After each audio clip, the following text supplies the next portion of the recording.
Amigos, muy buenas noches. Los saluda Ricardo Monteagudo desde Lima a través de la señal descentralizadora de Perú TV, en la grata compañía del doctor Herbert Cuba, presidente de la Asociación Médica Peruana.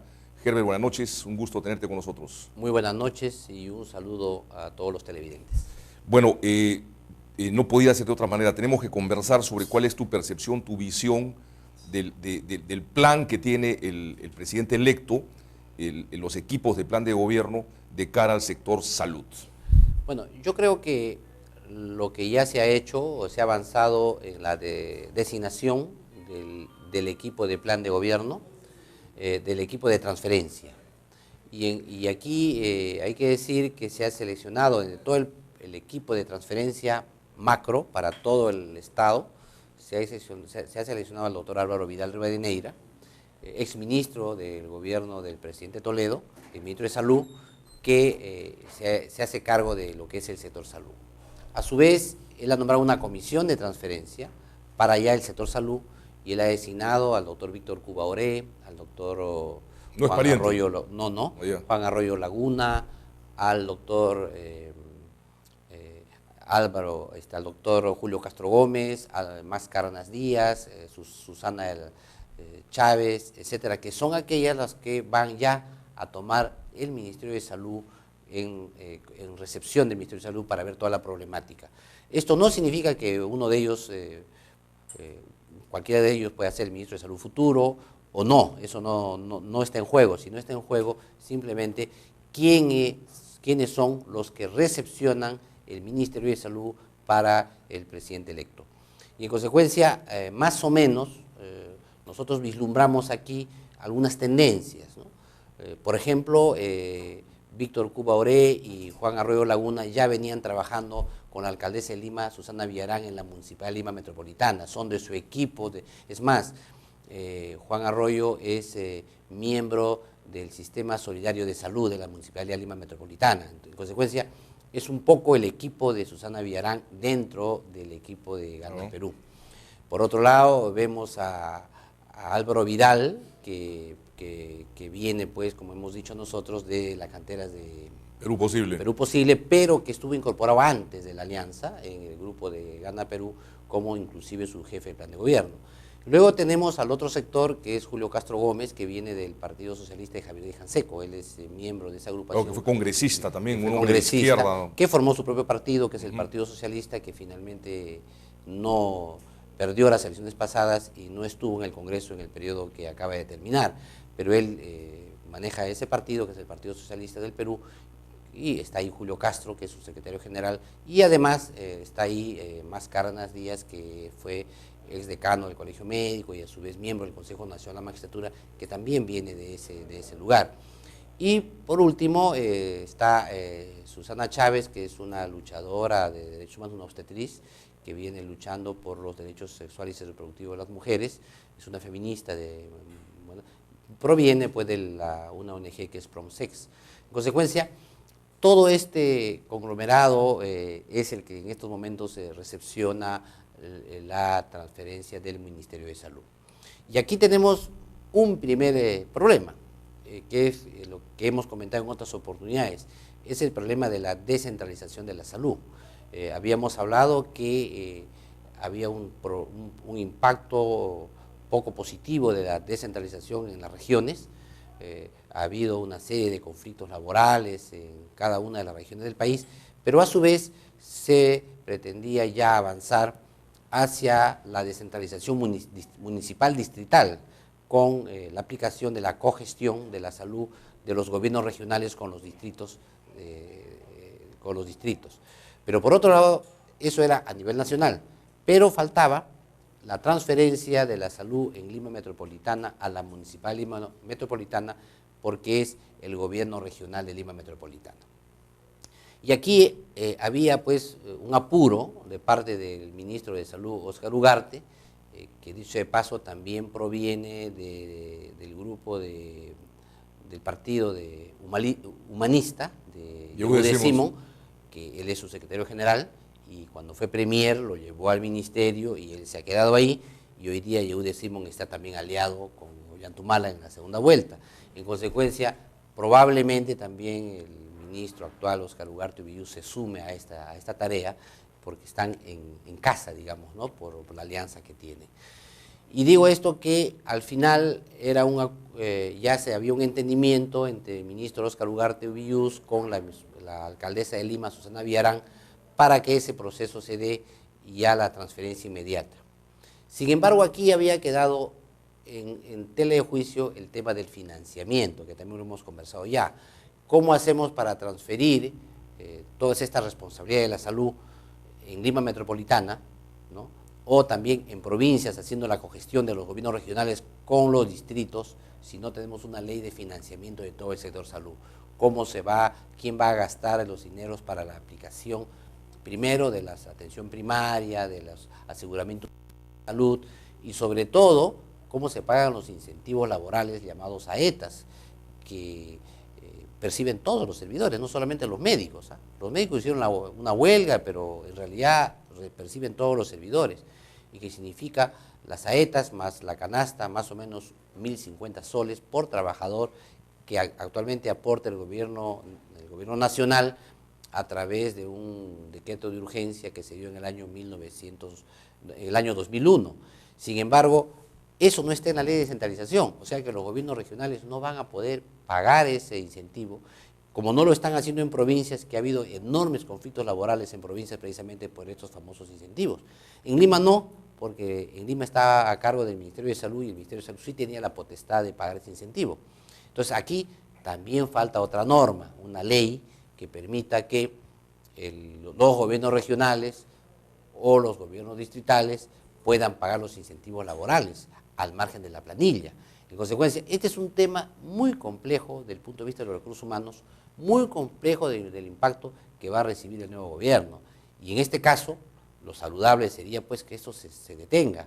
Primero, que la comisión que entra reciba pues todo el acervo documentario y toda la información necesaria para luego ya proceder a hacer la transferencia. De otra manera, el gobierno va a seguir trabajando hasta el último día, y al final esto puede entrar en un impasse laboral o impases jurídicos que genere perjuicios, y finalmente va a pagar los platos rotos la población, porque una huelga, una paralización prolongada, lo que hace es quitarle atención médica a la población, y sobre todo a la más pobre, que es la que acude a los servicios de salud del Ministerio de Salud. En consecuencia, este es un primer tema que se tiene. Ahora, discúlpeme, la calidad de los profesionales médicos que has mencionado, desde tu punto de vista, si son personalidades con experiencia, capacitadas para desempeñar estos cargos, bueno, ¿cómo los ves? Es gente que ha estado vinculada al sector todo el tiempo. ¿Ya? Son equipos que vienen trabajando cada uno en sus liderazgos sectoriales. Por ejemplo, uno de ellos han sido decanos de los colegios, otros han sido funcionarios del Ministerio de Salud, otros vienen de las organizaciones no gubernamentales, otros están desempeñándose actualmente en la Municipalidad de Lima Metropolitana. No son inexpertos, no son inexpertos. Ya se enseñamos unos cortes, por favor, doctor Herbert Cuba, y regresamos.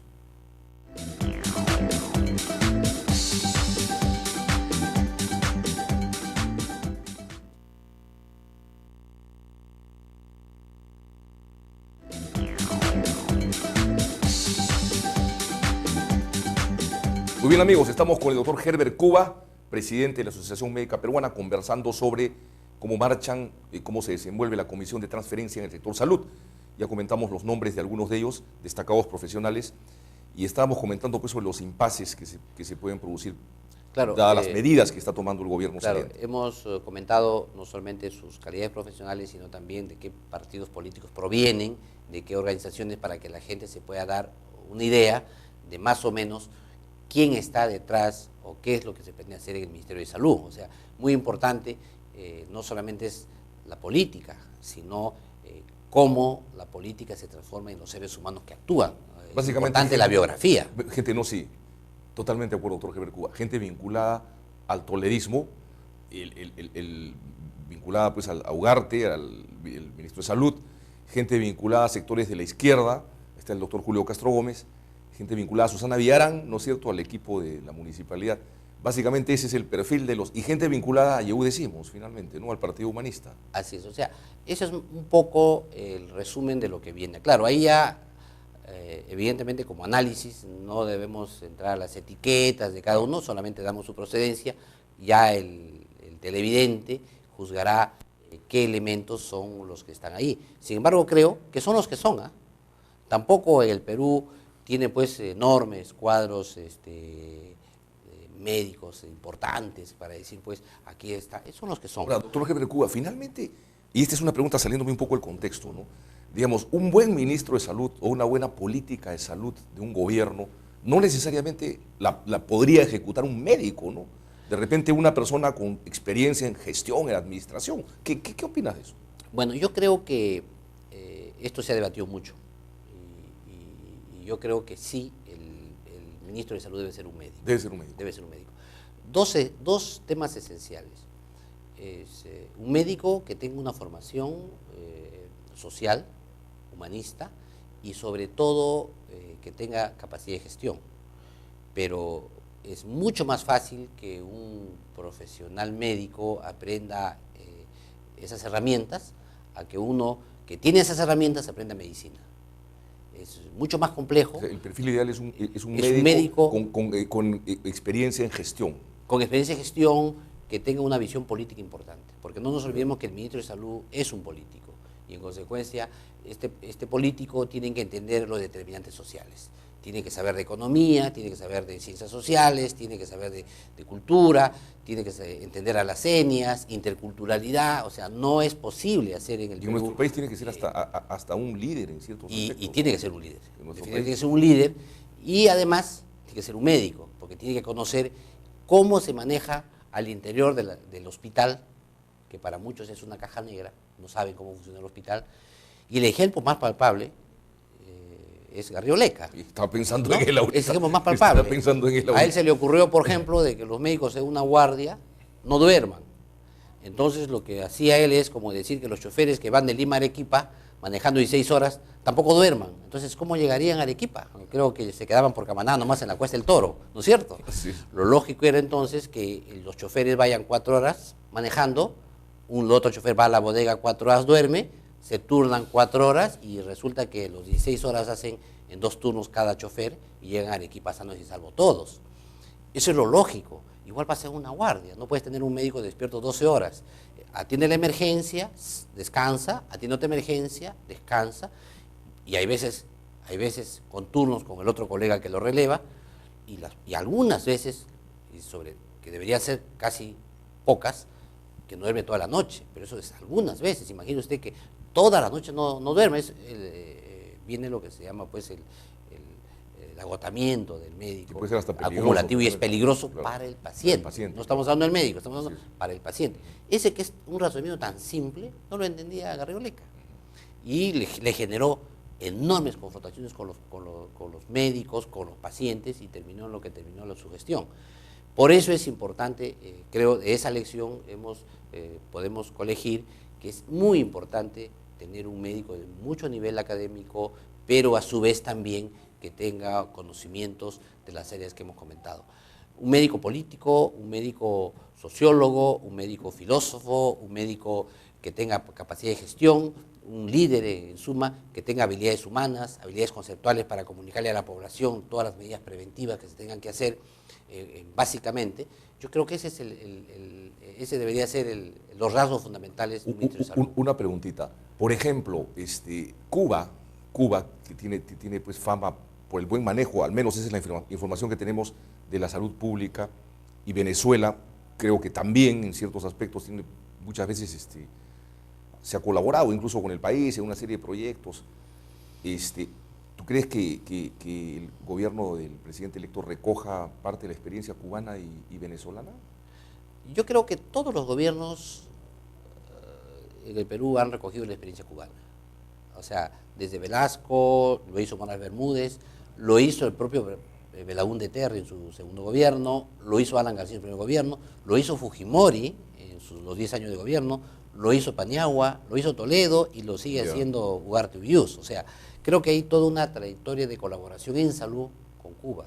O sea, nunca ha habido trabas para ello, ideológicas, digamos, porque evidentemente es necesario reconocer el avance de la ciencia médica, y la ciencia médica es neutral, como toda ciencia. Lo que escuché alguna vez es que en Cuba funciona muy bien lo de la medicina preventiva. Ya, El ese médico es otro que tema. sale a caminar y a visitar y a prevenir a la antigua, digamos. Ya, ese es otro tema. Si podemos importar los modelos sanitarios, Ajá. si podríamos importar nosotros al Perú las políticas de salud cubanas, ahí sí hay discusión. Ahí sí hay discusión. Nosotros podemos discutir la ciencia médica cubana con la ciencia médica del Perú, porque la ciencia médica es una biotecnología y pues es neutral, depende de quién la usa.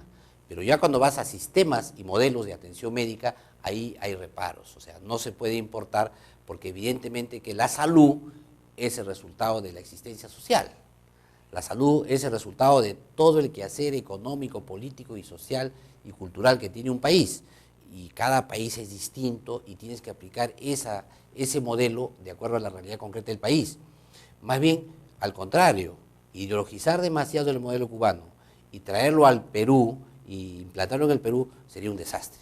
Un desastre tanto para los que están a favor del modelo cubano y como los que están en contra, porque evidentemente sería inaplicable. Yo creo que el modelo de salud peruano tiene que reconocer la existencia de las 62 etnias, por un lado, tiene que reconocer la pluriculturalidad y las diversas medicinas tradicionales que tiene todo el país, las costumbres. No solamente es importante el diagnóstico de la enfermedad por el médico, sino qué percepción tiene el paciente de su enfermedad. Ese es totalmente distinto. Una cosa es lo que te dice el médico, otra cosa es lo que tú piensas que dices. A veces, hasta el lenguaje es distinto. Por ejemplo, cuando tú le dices a un paciente, señor, usted tiene gastritis, el médico está entendiendo como gastritis por una inflamación del estómago, pero el paciente está entendiendo que lo que tiene su barriga es llena de gases. Entonces, usan los dos la misma palabra, pero la percepción del paciente es distinta a lo que el médico le quiere explicar. Y ese es un drama en la comunicación. Entonces, el médico con experiencia se da cuenta en cada conglomerado humano cuál es la percepción médica que tiene el paciente, cuál es la percepción que tiene de su propio diagnóstico y cuál es la percepción que tiene de su tratamiento. Entonces el médico aprende a manejarse en esos segmentos. Eso no se puede importar. Por eso es que el Perú necesita fortalecer sus escuelas de salud, necesita fortalecer la carrera médica, la carrera de profesionales de la salud, para crear una medicina de acuerdo a las necesidades que tiene el país, generando algo importante, que el médico se involucre en la actividad social. Uno dice muchas veces, oye, este chico se ha preparado en Europa, se ha estado en Estados Unidos, es una eminencia, y lo traen al Perú y no funciona en el Perú. No funciona porque no ha logrado él aprender del Perú, a ver cuáles son sus creencias, sus costumbres y sobre todo hasta el lenguaje que usa la población. Este es un tema que a veces lo pasamos por alto y no nos damos cuenta que la medicina, si bien es cierto es una vía tecnología, también cuando se aplica necesita una viabilidad social y tiene que intervenir como cualquier proyecto de intervención social, forma para que eso tenga una viabilidad. Y la viabilidad de la medicina está en la curación del enfermo, por un lado, o en la prevención de las enfermedades, por otro lado. Y ambos aspectos se pueden hacer solo si tomamos en cuenta la realidad sanitaria del país. Ok, muchas gracias, doctor Heber Cuba. Como siempre quedan muchos temas en el tintero. De repente en otra oportunidad vamos a profundizar un poco sobre el modelo cubano, sobre todo ese de prevención que alguna vez nos comentaban, ¿no? De médicos que dice que salen a caminar y auscultan la situación del vecindario. Eso sería interesante conversarlo un día. Y lo vamos a hacer y vamos a ver las diferencias en la aplicación al Perú, porque se viene haciendo algunas experiencias, hay piloto en el Perú, sin embargo, como decíamos antes, el modelo económico que tenemos en el Perú es totalmente distinto al cubano y eso hace que muchos de esos modelos sanitarios no se puedan replicar exactamente en el país. De acuerdo, muchas gracias, doctor Cuba. Viene, estimados amigos, el doctor Hugo Salinas y Carlos Franco Pacheco. Él es profesor de la Universidad San Agustín de Arequipa, ha escrito un libro, Hacia dónde va la economía en el mundo, y vamos a conversar de este libro en el siguiente segmento. Y en el cuarto segmento estará con nosotros, como lo ofrecimos la semana pasada, la banda de rock de jóvenes de Villa El Salvador, Mar Adentro, que esta vez nos van a regalar una composición interesantísima realmente. Nosotros en la onda también de promover las manifestaciones artísticas de los jóvenes del Perú, sobre todo de los distritos alejados de la periferia de Lima, como Villa El Salvador. Vamos unos cortes y regresamos.